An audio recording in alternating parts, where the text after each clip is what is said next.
The arrogant Superman is thinking nature is in our control, and not the other way around. Let them fight. Don't act like a big shot, Tip. You just got the You have your fear, which might become reality. You have Godzilla, which is reality.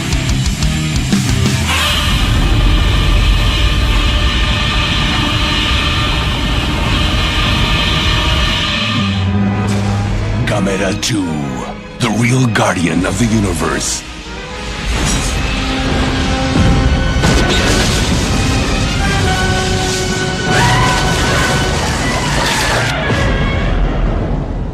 Welcome back to another episode of the Sludge Cast's Monster Movie Stompdown. So this is Sludge. This is Mark.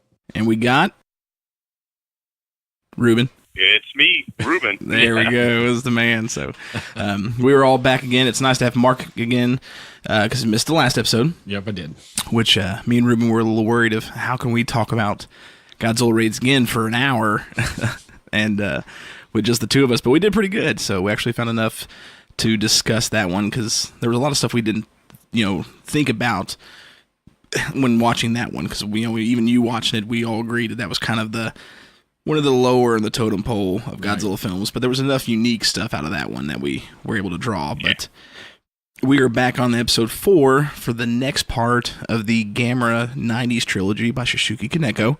So tonight's episode we'll be discussing Gamera 2 Attack of Legion, which I am beyond stoked to do because it's definitely my favorite Gamera film, but it could be arguably, if not my favorite giant monster movie, it's definitely tied number 1 with Godzilla 1985. I mean, obviously, the original Godzilla is always going to be the best giant monster film ever, but the two giant monster film movies I watch more than anything else is Godzilla 1985 and Gamera 2.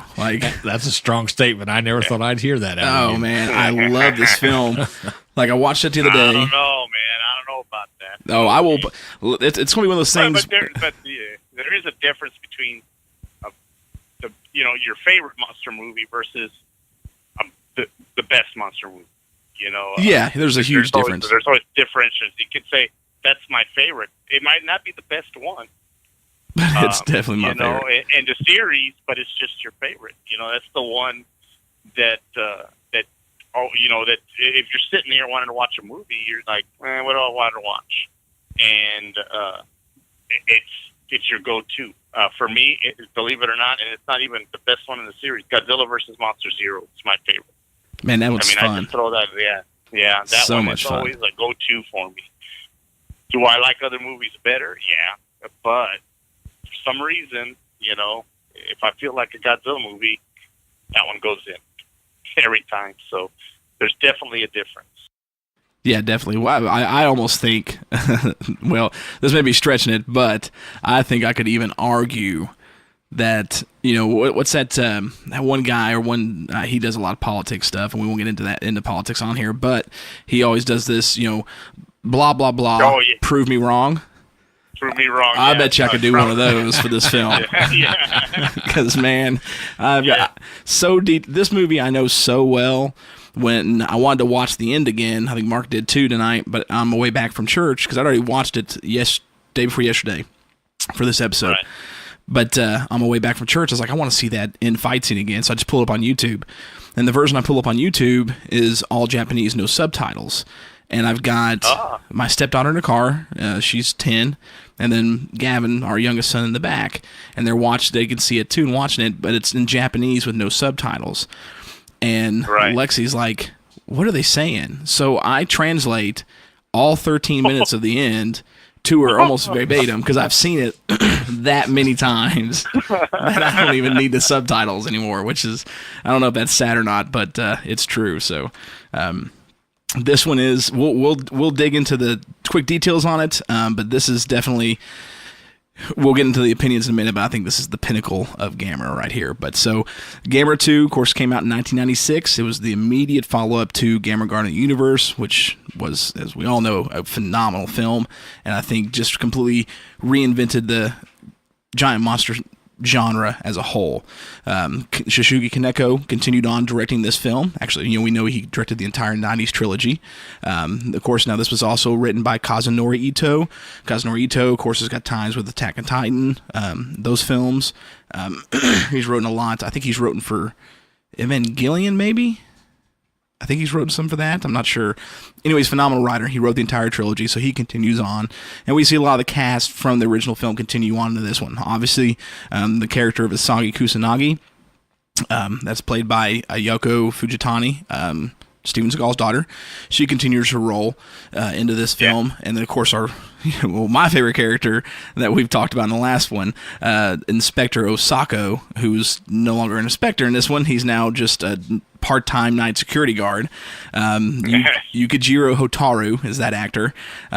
We talked about in the last episode or the Glass Gamera one, how he just continues to digress, and he just does great in this one. And we'll get into that. And that poor guy, every time he's like, why does it always happen to me? And they don't even believe it, and I'm like, and he's trying to tell him, and then he's crazy. They just, I think he was a great character that they wrote into these films, and it's just cool for the congruency of him, So, and I like the way they just kind of like, the newspaper's there, and then he pulls it down, and it's him. Oh, the reveal! It's like, look who it is! It's so good. Like, oh boy, here we go again, and then poor guy, the first appearance is right there where he's at. Just happens to pick that bottling facility. worst luck ever. So, worst luck ever. So this movie it came out, and unlike the Godzilla films, which Godzilla films always tend to come out in the December time, and a lot of that was due to the film festival that's going on in Japan, because it was the Matsurai Film Festival. There's a big festival they have, film festival every year in December, and it just made sense because it helped ticket sales for Godzilla. So Godzilla movies always came out in the end of the year. The Gamera films came out in the middle of the summer, so prime time movie time. So I think that's a pretty something that doesn't get looked at often in comparison to this trilogy and the Godzilla films, because while Godzilla was as big as he is, or is as big as he is, they still found ways to try and increase ticket sales. I think because even though the 90s Heisei films were great, and very congruent, there was still not enough freshness to those to make those massive summer blockbusters.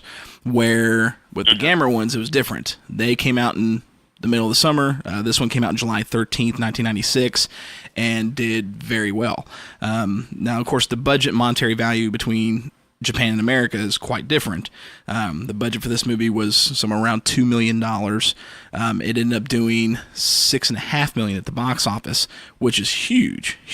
That's more than, I think the only 90s Godzilla film, if I'm not mistaken, that broke or came close to that was Godzilla vs. Destroya. Even though they all did good, ticket sales, they did not compete with the Gamera film films in the 90s. So it came out in Japan, July 13th, 1996. Didn't make it over here to the U.S. shores on an official release. Obviously, a bunch of us got it in bootlegs or imported videos. But it finally came over here in 2003 by ADV Films, who, of course, brought Gamera Guardian of the Universe over. This one didn't get a limited theatrical run like Gamera did, or Guardian of the Universe did. So it came straight to DVD and VHS. From ADV. And, of course, ADV dubbed it. Not a big fan of the ADV dubbing, honestly. Their anime dubbings were great. Were really, really good. But their live-action film dubbings, I thought, were really pretty weak, and it really showcased the Gamera ones. So when Gamera Guardian of the Universe came out by ADV, I bought it because I actually got my copy of Gamera 2, I think, Christmas of 96. I ordered the import from Video Daikaiju, and absolutely loved it, so subtitled. And then I think I got Gamera Guardian of the Universe, I found maybe a year or couple years later, and bought the ADV version, and just was very disappointed with the dubbing. But still, it was great for them to bring it over because they brought a lot of stuff over from Japan. This movie, of course, it's considered one of the best Gamera films of all time. It actually has got an 84% rating on Rotten Tomatoes, which is Wow. yeah, pretty high for any monster film. And it's got an average of 3.8 out of 5 ratings on I can't remember the other movie site, and then on IMDb it's ranked 7.3 out of 10. So I mean, it's got really good ratings all over the place. Here's one of the points to what I want to bring in before we start talking about what we liked about it, where I can help argue how this is the greatest giant monster film ever. It was the first giant monster movie in history for Japan to win. I had to actually write this down because I couldn't remember the name of the award. It's called the Japanese Nebula Award from the Nihon SF Taisho, which is a big Japanese science fiction community that's been around since like the 50s over in Japan. Yeah, I did read that. Yeah, so it sparked a pretty big debate from what I understood and was researching. A lot of critics stated that a giant monster movie being not just winning, but being nominated for this award signaled the death of Japanese science fiction literature, which I think is a pretty... Yeah, that's what I read too. They were real bitter about it. And I think that's pretty harsh and bold, because I mean, I would consider, as big as Japanese giant monster films are, I would consider them a part of the Japanese science fiction community hugely. You know what I mean? The literature is great.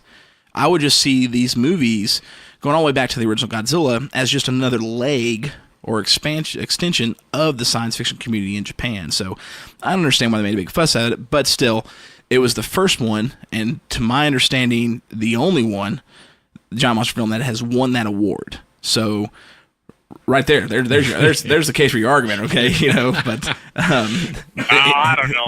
Yeah, Critics don't know it yet. I could sell it for a lot more, but I think that's why he had to slide that in there right there to get his to point help. across. So I mean, phenomenal movie. So in this one, this movie continues on very much right after the events of Gamera Guardian Universe.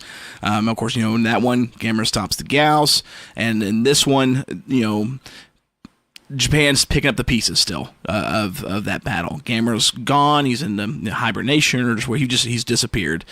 And what's happened in this one is a meteor shower has struck Japan, and with this meteor shower, which we come to find out is purposeful, not just random. There are 2 life forms in this meteor shower. A race of giant insects, that is the Legion in the movie, and then a race of plant life that they call the Pod, that they have a very symbiotic relationship, these two.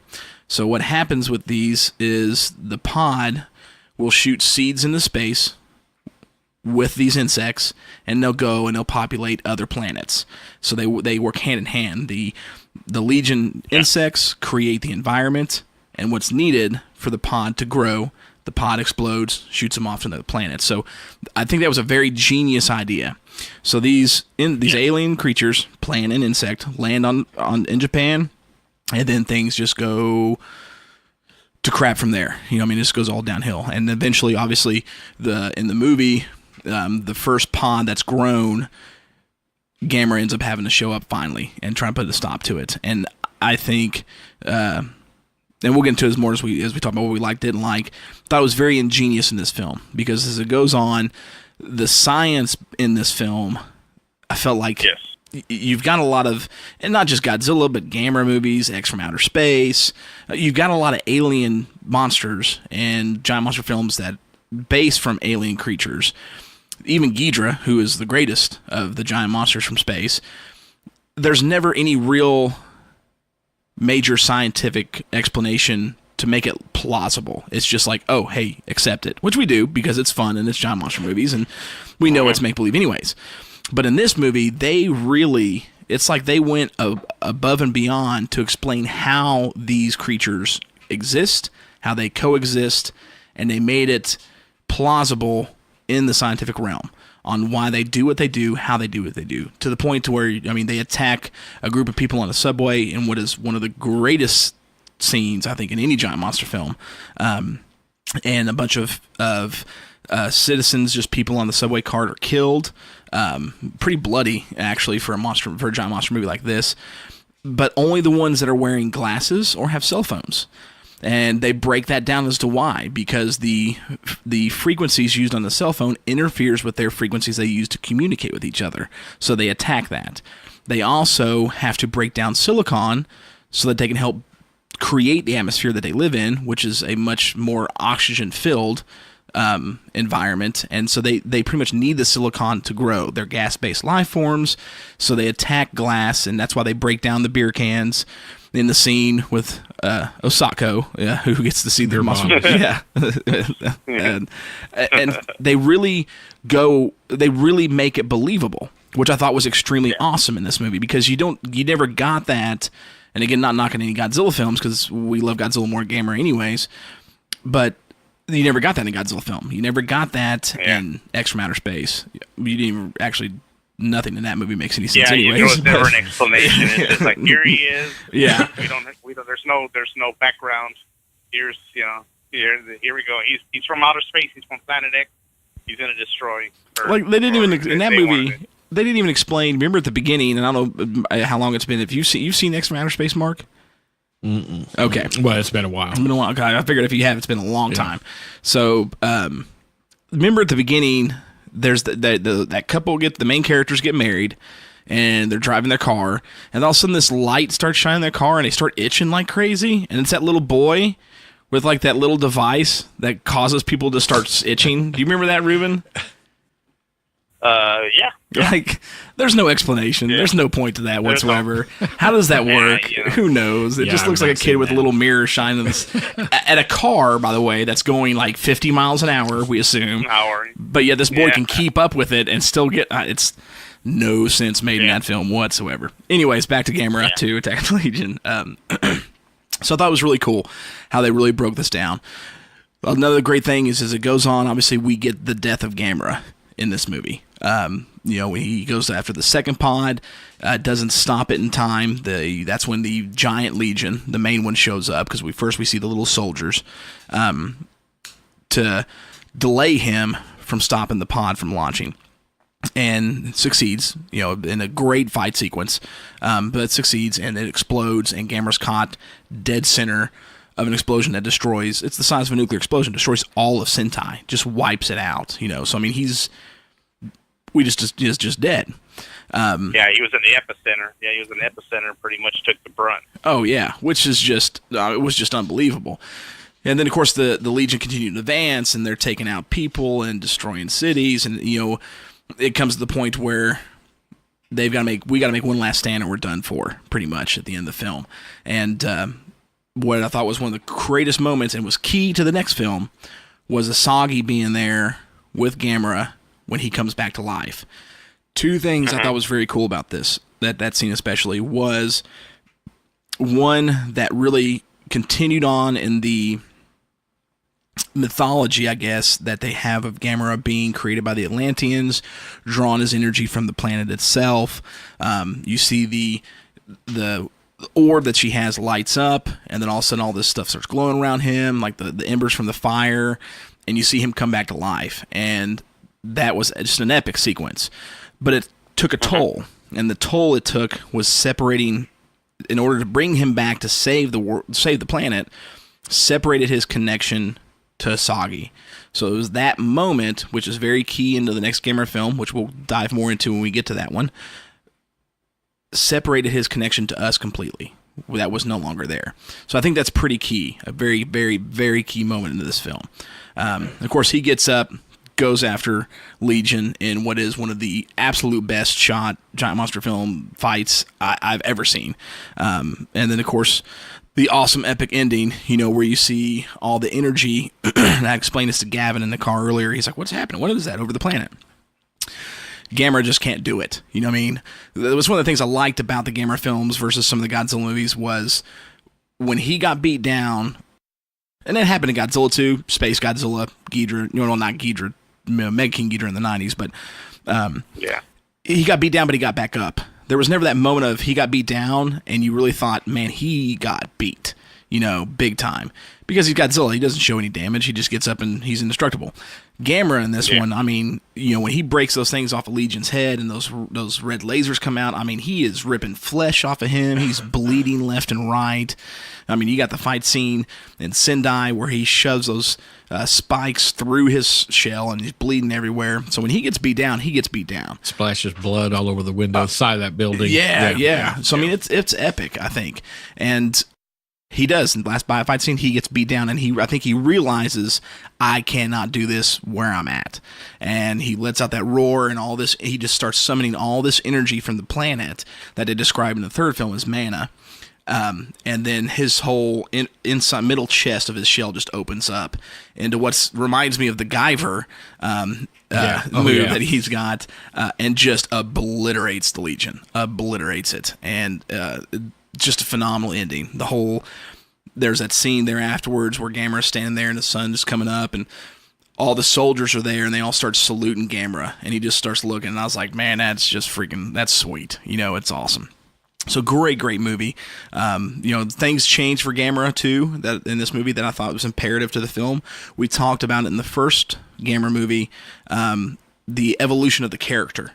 You see characters, let's take Lord of the Rings, for instance, Frodo in the Lord of the Rings films, you see his character change because of what he goes through. You never see that with a monster except for Gamera in these movies, and a lot of that was his physical appearance. In Guardian Universe, he was much more nice, friendly looking. He's a little edgier, stronger looking character. In this one, his look has evolved because I think the situation has evolved and he's evolved of what he's gone through. And then, of course, by the third film, he just looks like pure evil. And we'll get into that in the third movie. Even in this one, what caught my attention was in that final sequence, his eyes roll up, Undertaker style. And all you see is the whites of his eyes. Yeah. And you see that, and all of a sudden, Gamera is not the what do they call him? Friend to all children. When those eyes roll up, I'm like, it's like a whole different look for him. Oh, it is. I'm like, whoa, look at that. He looks absolutely, monstrous. It was perfect. His eyes rolled up perfectly. At first, I thought, what the heck happened to his eyes? Then I realized they were just rolled up. And it was just the whites. But that's a perfect example of you're saying his personality changing, which it does, and it's for the situation. To be the man, you got to beat the man. Exactly. To me, that scene, and I don't know if you got this, Ruben, because I know what you're talking about, exactly what scene you're talking about, and it's phenomenal. When I first saw that happen and his eyes do the roll, it instantly made me think of a great white shark. Because right as a great white shark attacks, its eyes, it's got that film that covers its eyes and makes it look like its eyes roll, like it's about to wreak havoc. And that's what, it made me think of that when Gamera does that in the movie. I was like, okay, here you go. You got this ultimate predator about to unleash, like, unruly on this. So there was tons of advancement in this film. Great storyline, and just nothing really to leave you as a huge setup for the next film. But with the success of this one, we knew we were going to get a third one. And, of course, we'll get into the third one in 2 episodes. But so that's Gamera Attack of the Legion. Did great, came out strong, just further built the series, further made Gamera a better character overall. Awesome storyline. So I think Shishuki did a phenomenal job in direction on this film. Especially, I can't remember the name of the guy who was the cinematographer. Some of the shots in this movie I thought were absolutely brilliant. When you look at other Godzilla films or other giant monster films, at the time, what did we have around this time? Let's see, we had, of course, the Heisei Godzilla films, which just ended in 95, but you also have movies like Yamato Takeru, or over here was Orochi, the 8-headed dragon. So you had those, and they were great films. I loved Yamato Takeru. Like, that is such a great movie. But the special effects, again, in this movie were so above par compared to what we had seen. As far as the miniatures detail was better than Gamera Guardian Universe, which was better than anything we'd seen in any giant monster movie film to the time. But I think where they went a little bit further, that they learned from Gamera Guardian Universe, was camera angles, because some of them were absolutely brilliant. The one that sticks out to me the most is when they're leaving Sendai, and the army's finally pulling out, and then you got that Watanabe, the general, one of the main characters. Yeah. Gamera's walking to the pod, they're driving away, and he pulls that flap down on his Jeep and looks out that window, and you see Gamera walking. That whole scene to me, I mean, I watch it over and over again, and even on Blu-ray, I'm just like, that looks real. It looks so real. Like that's one of the true moments where you look at the man in the suit, and for an instant go, that may not be a man in the suit.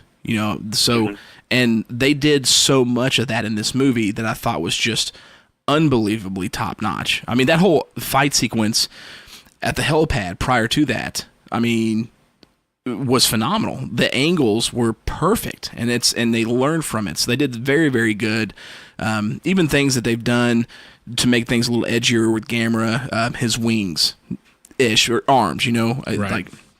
It looked better because they were almost like wings, and he had those plates that would come out of his arm but then move back. So if you remember some of the CGI in Guardian Universe, especially with the matte sequences, weren't bad. They were better than anything we've seen, but they were still, especially when you translate to Blu-ray, they stick out a lot.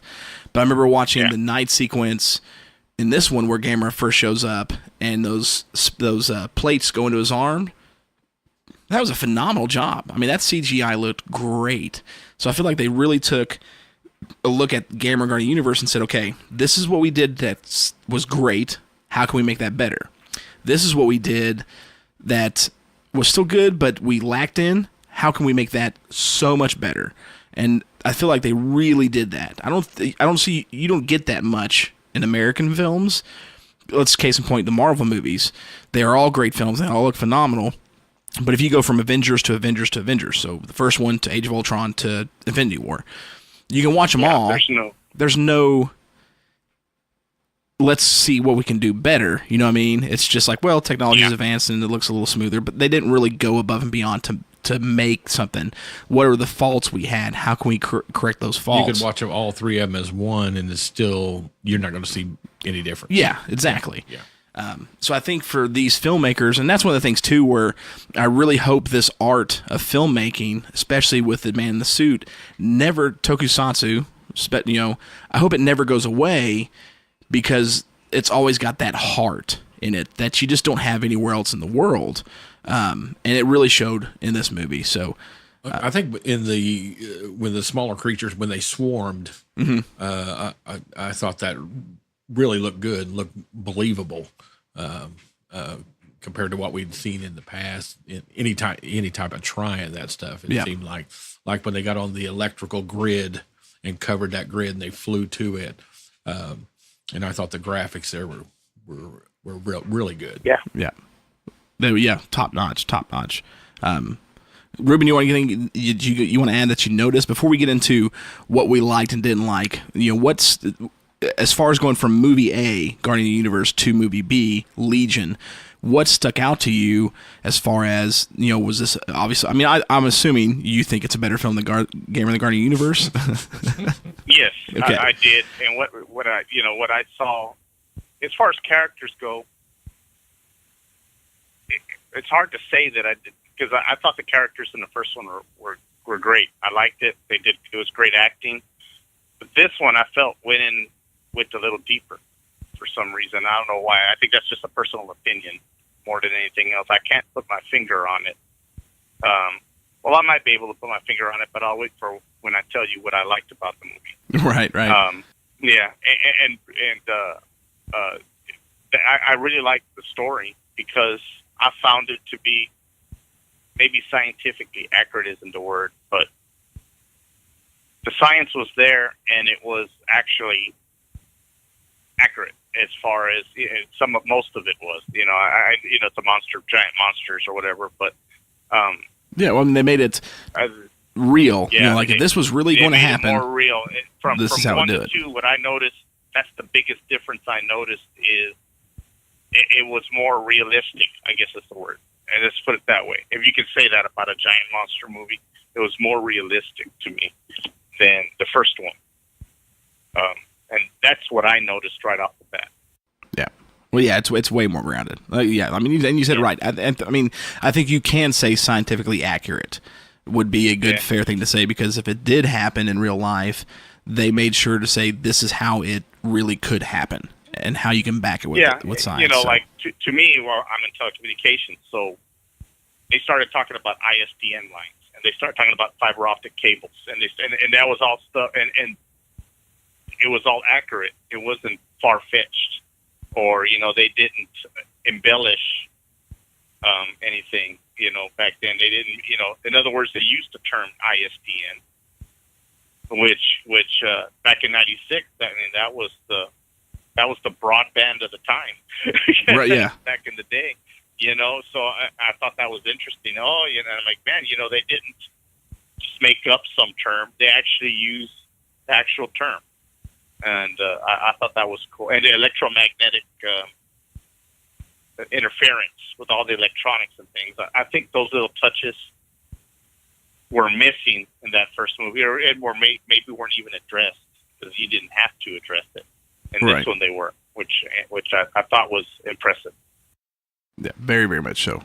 Mark, what about you? Yeah. What was the difference between the two that you noticed? Well, I think, and you hit on it just a little bit ago, the suit, I think, progressed so much more. And I'm one of those guys that's, you know, they need to look bad. They need to be, you know, something, you know, gets me excited, keeps me in the movie before I ever watched it. I know I'm watching Gamera, and he has control of everything. And so I thought that was pretty phenomenal, that where they had come from Guardian of the Universe to Gamera 2, and then I get excited about the next one, you know, after that. So to me, it was entertaining. It's good.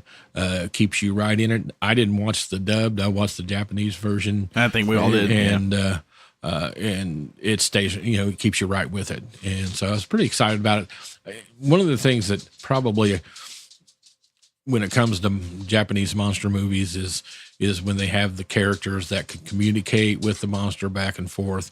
And sometimes it gets real cheesy. It doesn't in Gamera 2. I think, you know, they don't overdo that. They kind of, it's more of a, I know what he's thinking, type of deal. And so I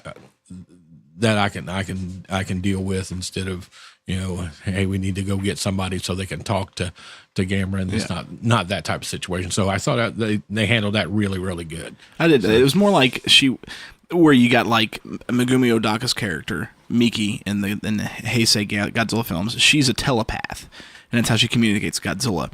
I feel like Asagi's character was not a telepath, but more of an empath.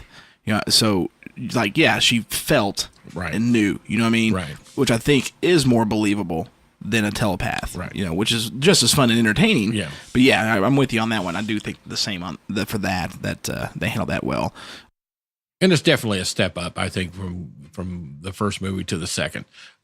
Overall, you know, special effects, everything was just a step up, and great movie. Oh yeah, well, and even the suit too. Not tied for number one, but great movie. Well, we can argue that one. I think that the suit, especially, you know, when I was in the car watching it again with the kids on the way back home from church, there was the scene in the last battle where the Legion is on top of Gamera and splits his head and starts to do that main weapon, and you see Gamera's eyes just kind of open up like, oh crap, you know. And she loved it. She was like, that's awesome. It looks like he was going, oh crap, what am I going to do? The expression was phenomenal. And that's what I loved about this suit, which the Guardian of the Universe suit could do that to an extent, but nowhere near to the degree that this one could. Right. So it made him more alive, more, he emoted so much more. You know, when he, again, like I said a minute, you know, earlier, when he got hurt, you could see it on his face that freaking hurt, you know. Well, I think that in a lot of these, especially in Gamera 2, you can look in his eyes and you can see in his eyes, where in some movies the eyes are just there, and you don't see life inside the eyes. Where if you look and he looks at you, like there at the end when he's looking at all the soldiers, you can see what he's doing. So I mean, it was to me the suit was just superior to date from anything else he had done. Yeah, to me, this suit, and of course, for those listening, we have, of course, the movie playing in behind us, like we've been doing every episode now. Even had Godzilla Raids Again playing in the last episode when you weren't here, Mark. Thank you. But we've got a Gamera figure from Attack of Legion, the SH Monster Arts figure, sitting here on the table.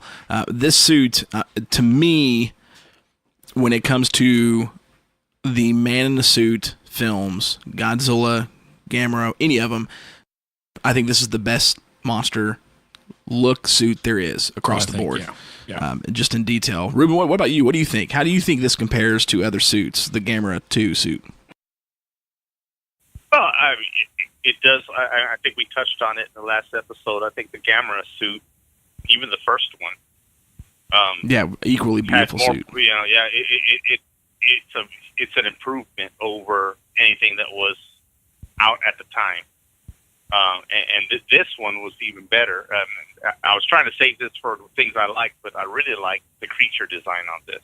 Gamera, the Legion, even the Flying Legions. There's the Mama Legion and the Flying Legion. The design was awesome. It was just scary enough to make the movie enjoyable, because you're like, there was whoever designed these creatures. Excellent, and the way they took Gamera and basically, from lack of a better term, toughened him up, made him more aggressive, and it was all in the suit more than anything else, because the battles are the battles, but it was all in the suit and in the suits, as a matter of fact, that made the movie so much more better than anything that I've seen. It's hard for me to say I hadn't seen a better Godzilla, because on some of the stuff they started the CGI, so you can't really say. Godzilla 2000 had some CGI in it, I believe, if I remember correctly. A little bit, yeah. So you can't, so you can't really say, well, did they use CGI? There was no CGI that I know of in this one.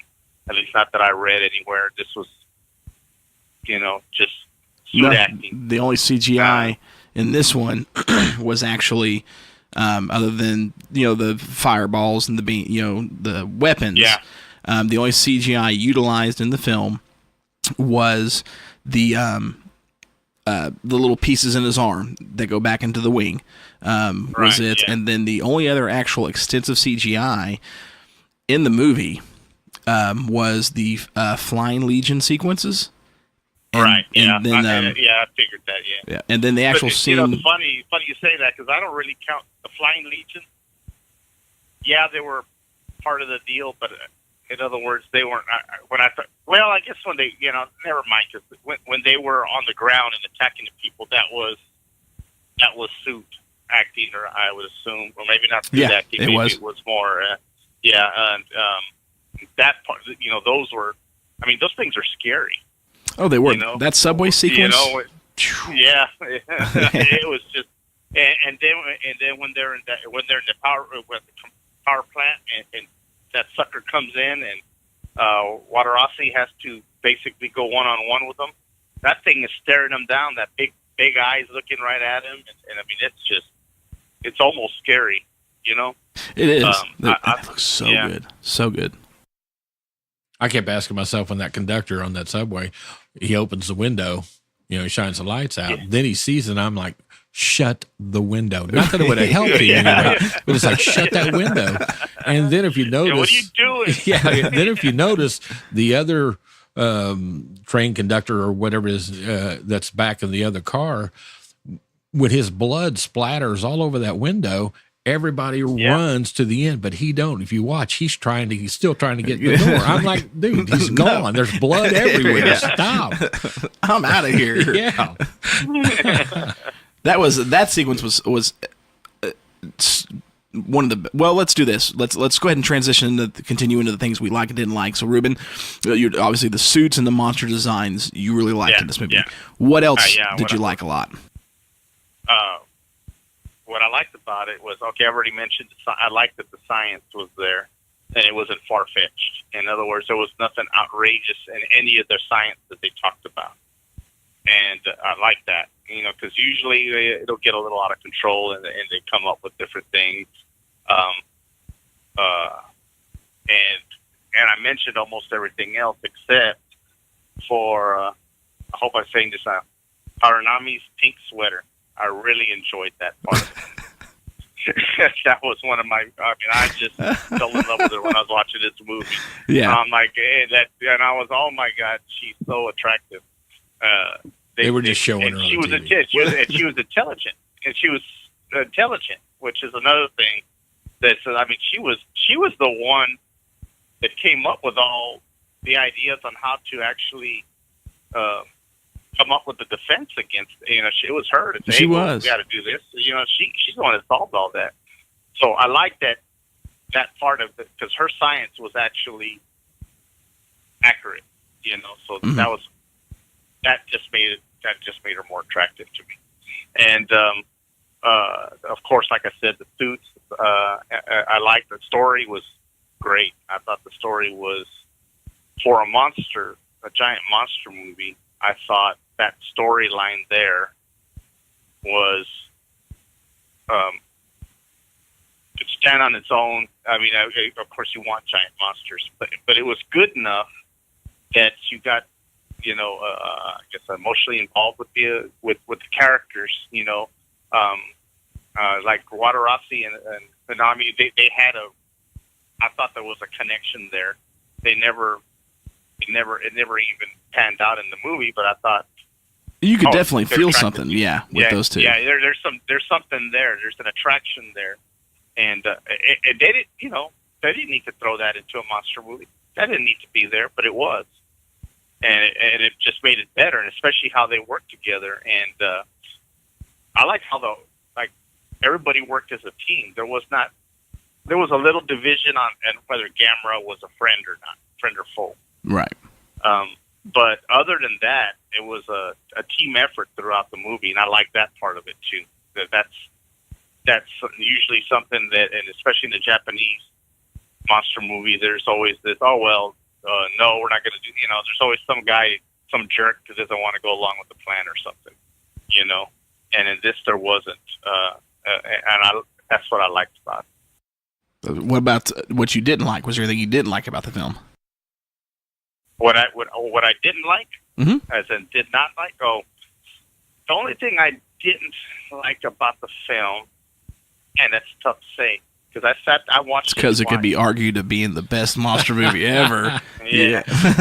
I'm sorry. I had to throw it in there. Well, let me see. What didn't I like about it? Because what I didn't like about it was actually not really the movie's fault.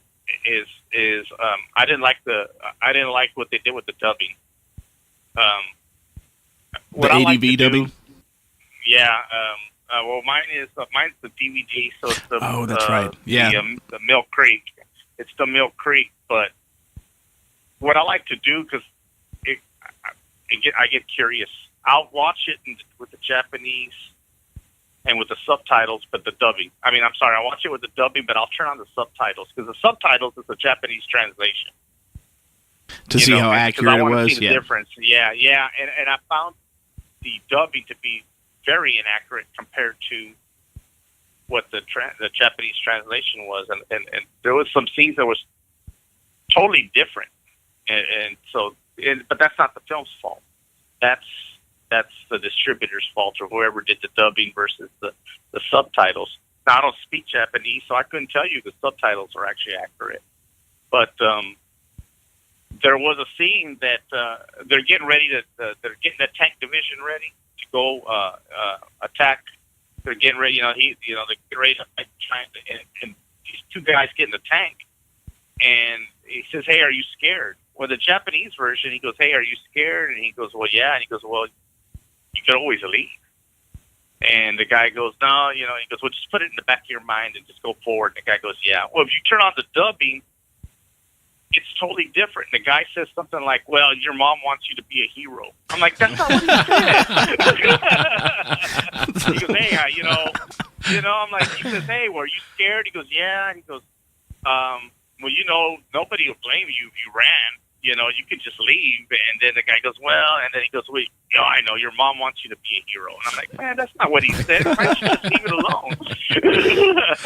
And it was kind of crazy that way. And that's the only thing I didn't like about the movie, which I don't blame the movie at all. I mean, I don't know how you guys are going to find anything wrong with it, but I'd like to hear it. No, don't even go. Mark's looking at me shaking my head like, hell. If we want to talk about it. Ruben just said the wrong thing. Because there's nothing wrong with this movie. We were actually it's still in the playground, and we just looked. Again, man, these special effects on this movie, it's at that helicopter pad, and there's that scene where they pan out from the helicopter and Gamera's behind it.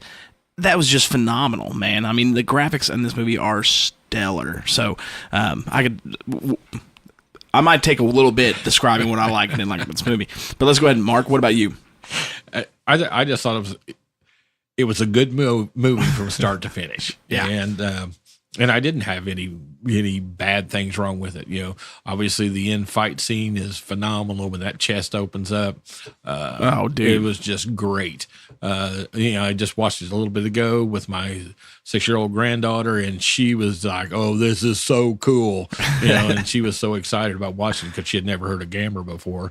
And but I think overall the movie is it could be the best Gamera movie.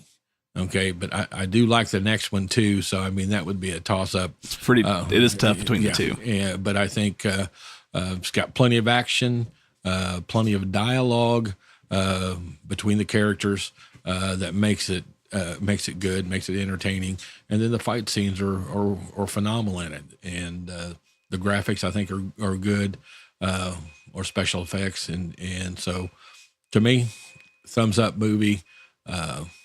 Really good. So this one, and Ruben, you made me think about this too when you talk about the dubbing, because I just feel like I don't want to say this. I think, if I'm not I've never. This may be the only. This one in Gamera 3, maybe the only giant monster films from Japan that I've never seen with an English dub. Like bits and pieces of it, you know what I mean? But I've never actually watched these movies dubbed. I've only watched them Japanese with subtitled. As far as because I've seen every Godzilla movie, both versions. Guard the Universe, I've seen both versions. This one I have never, not even a little bit, have ever seen this movie dubbed before. But this one I just got curious. Friday night I watched just the Japanese subtitles. Watched it all the way through. And then when I got home on Sunday night, I said, you know what, I better watch it again just to refresh myself. And then I said, well, I already watched it once, so I'm not going to miss anything. Because I'm watching it, and I got my little notebook, and I'm kind of making notes here and there. And I said, you know what, I'm going to turn on the English dub because I'm very curious. Because I started getting curious because I like to hear the different voices. Okay, this is her real voice. This is her dub voice, which is totally different. Right. So I turned it on just out of curiosity because I wanted to see how different it really was, And a lot of times it's just they just change a sentence or something. But this one, they really changed a lot of things that I think if somebody would if they would just do it word for word. I don't know why they can't do that. I don't know what the problem is with that. Here's one thing from the dubbing, English dub versus in the English dub, he's Guardian of the Universe. Okay, in the title, he's Guardian of the Universe. But in the Japanese subtitle version, I'm curious to see it's Guardian of the Earth. Right. Not Guardian of the Universe. He's Guardian of the Earth. And like the title, it's Advent of Legion. It's the advent of Legion, but I've never heard it been called that. But if you throw on the Blu-ray, the titles come up, and of course you got the Japanese that title comes up, but underneath it says Advent of Legion for some reason. Although I've never heard it called that in any way, shape, or form. But that's what's in the title card. If you guys look at it, I mean, in the Blu-ray. I don't know about the DVD. Yeah, this one's actually had, based off of release, has had several names. The actual, let's say, call it the theatrically released Japanese title for the movie was Gamera 2 Attack of Legion. Now, as far as the Advent of Legion, that was the alternate American title that was released for it. Okay. But it had a few other ones. I mean, there was Assault of the Legion, which was I think was a subtitled, like an English-Japanese subtitled name. Okay. One of the trailers for ADV actually called it Gamera, the Real Guardian of the Universe, in one of their trailers. Huh. So it's had multiple ones. But the two main ones is Attack of Legion and Advent of Legion. Yeah, and like I said, Gamera, I've heard of them, but if it wasn't for my son RJ, I may have never picked up a movie and thrown it in. Probably, who knows, because I've always been a Godzilla guy, and it's been in the community, as you know, it's kind of either, there's always this thing, Gamera could beat Godzilla, Godzilla can beat Gamera, which, by the way, Godzilla just annihilated Gamera. Sorry. just say it. And as long as we're at it, King Kong doesn't have a chance either, okay?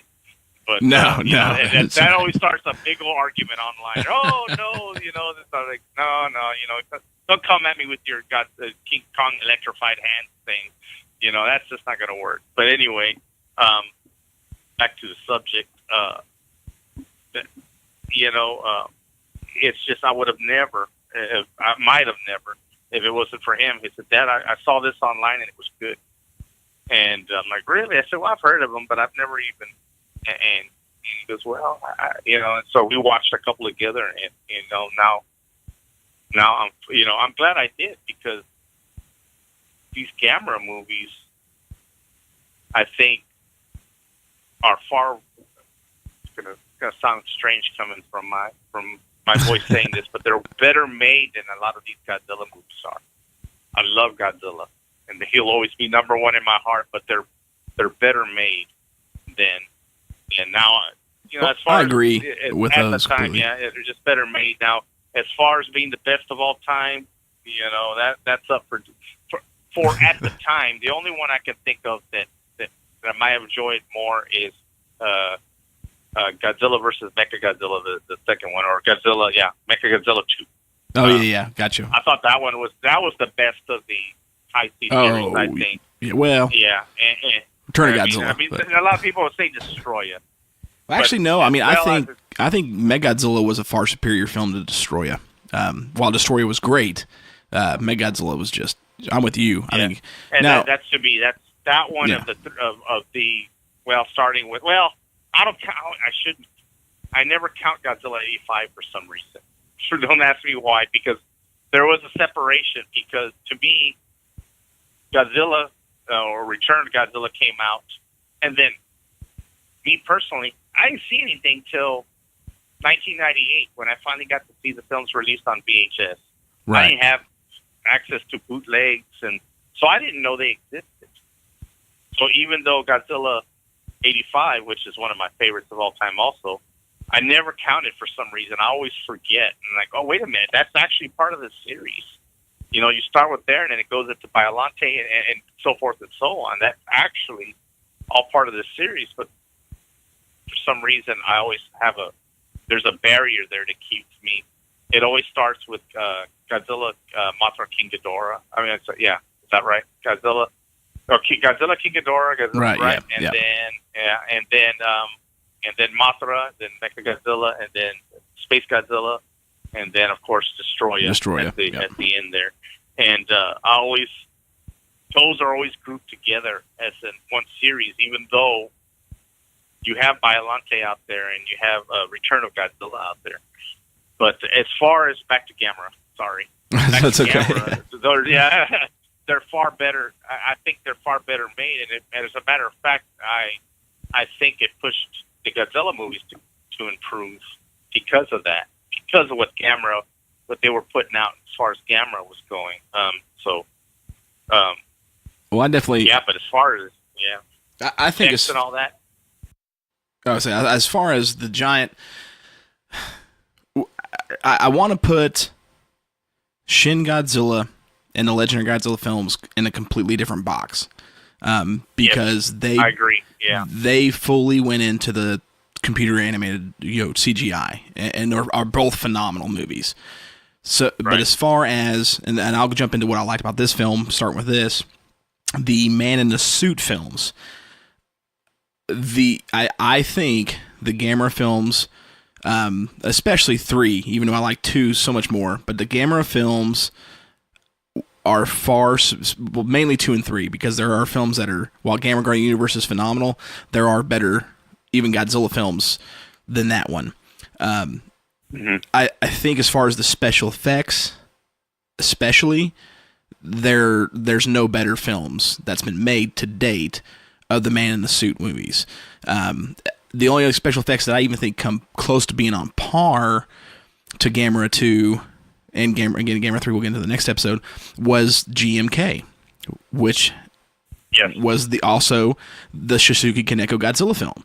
So with that one, you had the same guy. You had everybody that worked on the Gamera trilogy worked on GMK. So you had this that didn't have the same special effects crew, had the same special effects crew from the Gamera films, not the Godzilla films.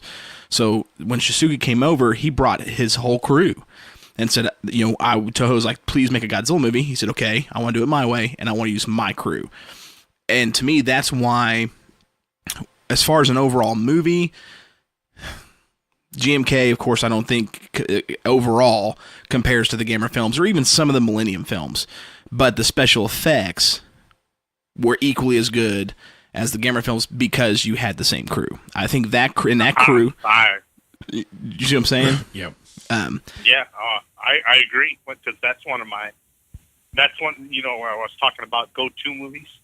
That's another one of my go-to. Oh yeah, it absolutely GMK. is. I mean, it's just I can watch that one over and over again. Over and over and over again. Yeah, I thought that was the closest. The way Godzilla was depicted, that was the closest to the original Godzilla.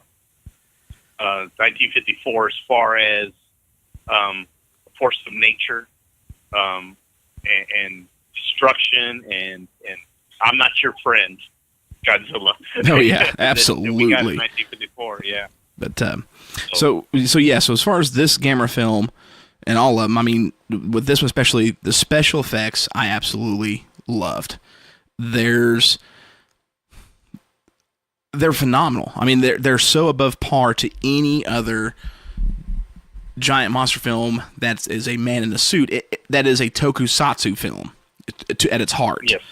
To me, there is no better, other than Gamera 2, the only better movie, special effects wise, in that genre is Gamera 3. There's just none. Are there better Godzilla films? Yeah. But the original, which I think is pretty much the only one that's better than Gamera 2. But that's my opinion. But special effects wise, there's just not. They're the best there is. And I would be comfortable in agreeing with that. Yeah, I mean, overall. Special effects wise, yeah. No, just unbelievable. And another thing that I love with this one, too, was the characters. I think they got a lot right in Gamera Guardian Universe, but had a little weakness here and there as far as the development. I think they fixed all of that with this movie. Every character was so easy, even with a language barrier that we have. So we have to watch in Japanese with subtitles or terribly dubbed version.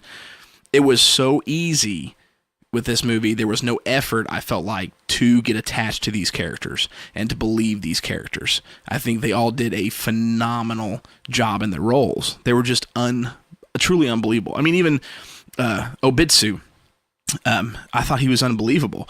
Breaking down the things like you were talking about earlier, as far as the ISPN and the fiber optics, to seeing him as this computer nerd at the beginning, to by the end of the film, he's risking his life at that power station to stop the Legion. Because he realizes, I know what I can help. You know, I mean, seeing that character development was awesome.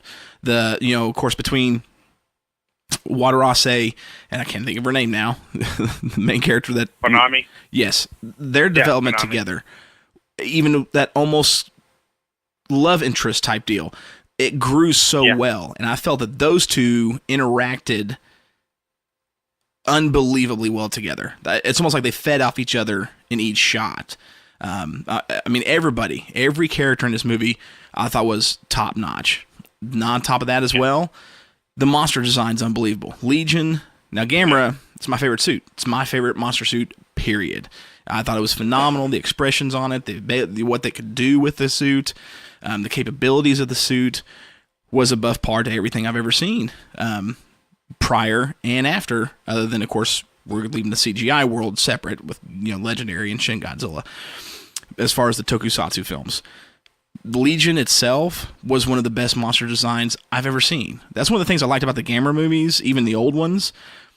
Now, they missed the mark a lot in the old films, but Daiei was never afraid to really go way out there in a monster design. They didn't care how realistic it could be believed. I mean, Zegra, the shark, that is one of the dumbest looking monsters I've ever seen.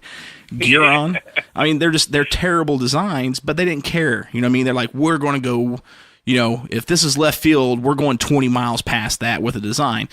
I felt with Legion, they did the same thing, but they succeeded. And that was actually one of the biggest suits ever made in a monster film. That took two guys that were in that suit at all times. One guy did the front part of the body, and then they had another guy laying down who did the tail and back legs, or the abdomen and back legs. I mean, it was a massive suit. But I thought they handled that suit very well. Even the Soldier Legions, great design, great aspect of how they moved with the gases inside, every bit of it. I mean, the story, this movie, to me, there was, I can't find any faults in it, because it was just absolutely phenomenal from the beginning. Even the title placard, when you look at this movie, and you go through the beginning, and she's got those kids through the telescopes, and they're talking about the asteroids, and then all of a sudden it crash lands, and then the music in this movie is unbelievable too. And you see that cross start to float through space, and then the explosion, and it turns to the middle symbol. That was an amazing placard for an opening sequence. I mean, it was just unbelievable. Every bit of it's unbelievable. The music was top notch. Everything, either the tones were great, the music sets you in the dark moods, or it sets you in the scary moods, or it sets you in the I'm getting pumped up. The pace of the film never slowed down. Well, it slowed down when it needed to, but it never got boring slow. Right. It kept a really good pace the entire movie. The editing on the film was so phenomenal. Again, like what I talked about earlier, the scene where Wadarase is driving out of the Sendai, plops that flap down, looks up at Gamera. I mean, that's unbelievable editing. Unbelievable editing. One thing that I thought was great that they did in these movies that they didn't do in the Godzilla movies was he knew when was too long to hold a shot at a certain angle on the suit to keep it from looking like a man in a suit. Because if you go through and look at any of the Gamera films, especially this one, you don't ever get an actual long shot on the suit. If you go to any of the Godzilla films, there's tons of long shots. You know what I mean? A lot of him walking through power lines or whatever it may be. And I think that they could have learned from the Gamera films because of that, except for GMK, which had some great shots in it because he knew how, they knew what they wanted. So this movie, I think the only thing that I can find a fault in this movie, because if I have to be brutally honest, even though I do think Godzilla, the original one, is the best giant monster film of all time, but this Gamera 2 is its absolute very close second, in my opinion. You're not going to find, in my opinion, a better monster movie other than Godzilla, and it's not going to be by far. You know what I mean? But for this film, if I could find one flaw, was the attack sequence of the Legion on Gamera in at night, where they come out and they start crawling up him. If you go back and watch that, when I first saw it, I saw it on VHS. Had a VHS. Looked absolutely phenomenal. This is the only time, because they couldn't find a way to do that man in suit. That whole sequence, Gamera is up until, so it's all suit. They start crawling up his leg. Okay, still suit. But then the moment they go about abdomen up, there's that shot, and he starts waving his arms. That's actually CGI. Up until the next shot, where it's his face, and they're all over his face, and he starts screaming and running the buildings. That one shot is CGI. On Blu-ray, it's evident that it's CGI, because it's not bad, but it's not the best. You know what I mean? It's not. It doesn't even come close to the actual man in the suit. Special effects. So I didn't catch it. Yeah. So, I mean, it is. I mean, it's quick. Again, the cinematography is great. They knew they had to do it. That was the only way they could do it. But I think they realized it's not going to look as good as everything else, so they made it as quick as possible when they did that. And I didn't. I mean, let's just put it this way.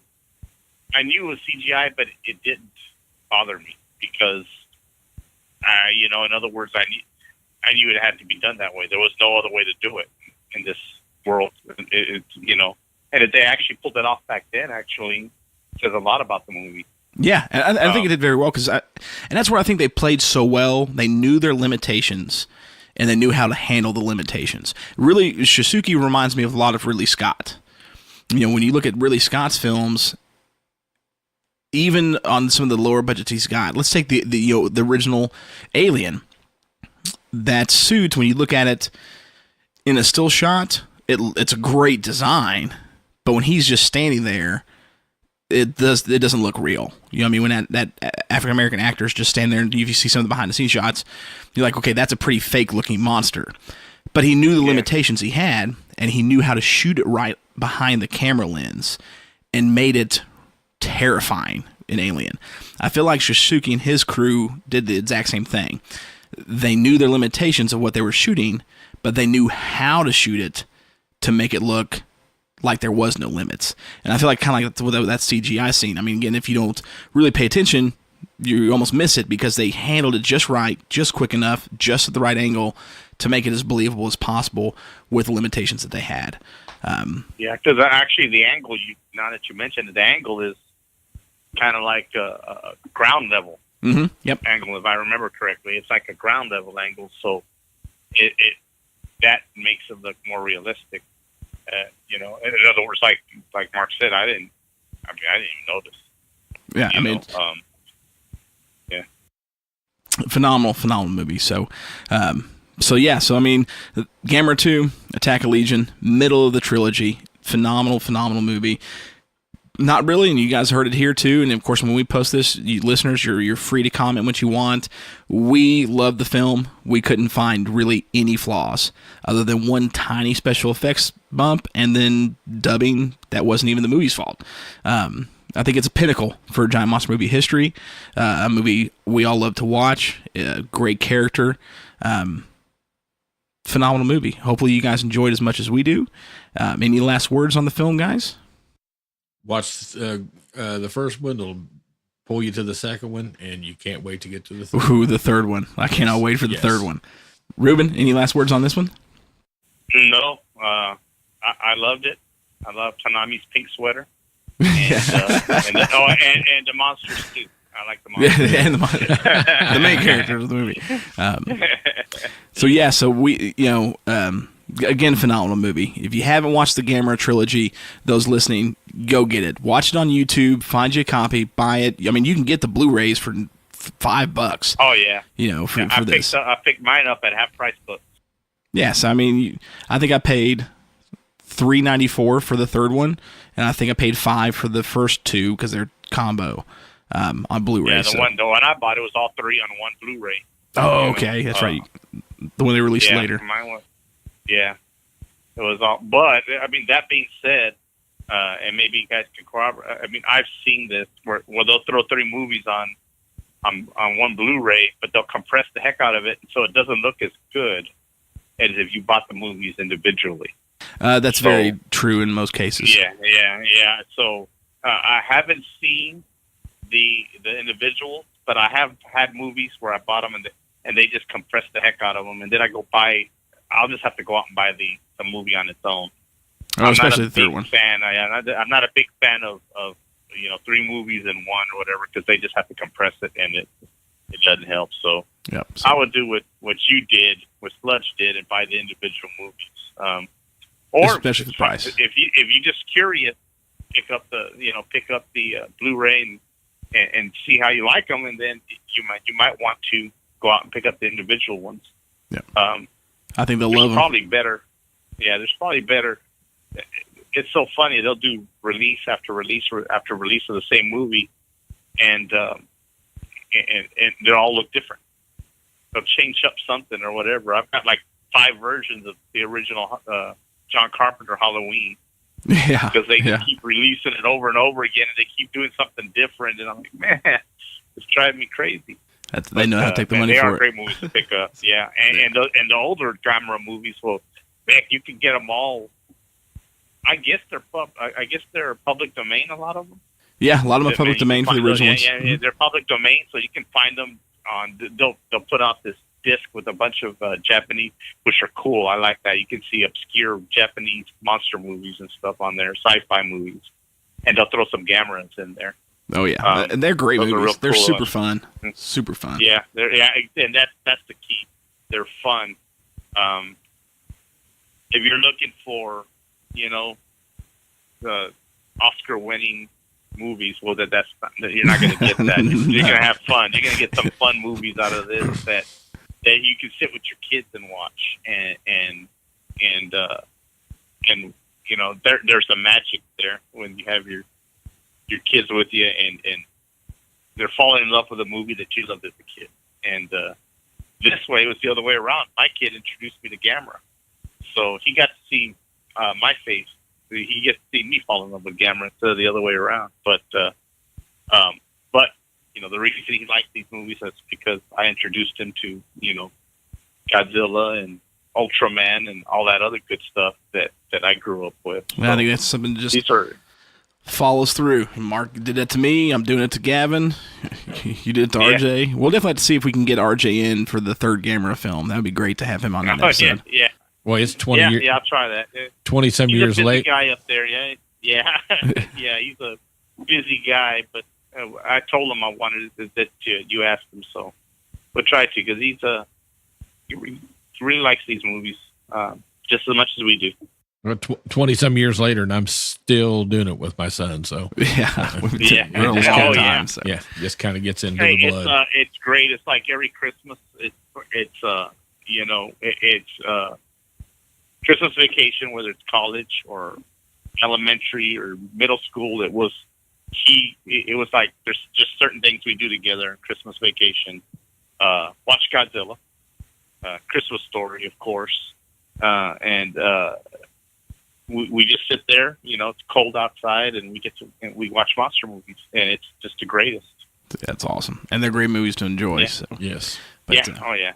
All right, so that's Gamera 2. Up next on the Monster Movie Stompdown, we have got a great one. We are continuing the Godzilla films, and since we just finished Godzilla Raids Again, next up is King Kong versus Godzilla, which obviously, as listeners, if you don't know, obviously me, Mark, and Ruben, we do know this, and I'm sure most of you listening do too. We've got another Kong versus Godzilla coming in 2020 by Legendary. Super stoked about it, because we haven't seen these guys go toe-to-toe since 1962. While not the best Godzilla movie, not even close, it's probably one of the most fun films, and I think it's going to be an absolute blast to review. Seeing, of course, the eighth wonder of the world go up against the King of the Monsters, it's going to be awesome. So then after we do that one, we will finish up with Gamera 3, Revenge of Eris, to complete this trilogy. Which, I mean, that one's going to be good, maybe a little bit longer, because I think the three of us can agree of it being a pinnacle of monster films. It's won more awards than any John Monster movie ever, and a lot of people voted as the greatest John Monster film of all time, even above Godzilla. So that'll be an interesting to get into. But anyways, again, thank you guys so much. This has been another great episode of the Monster Movie Stompdown with my co-host, Ruben. Yeah, good night, everybody. Another great episode in the book. Mark. Till next time, everybody good night. And this is Sludge. Thank you guys so much. You all have a great night.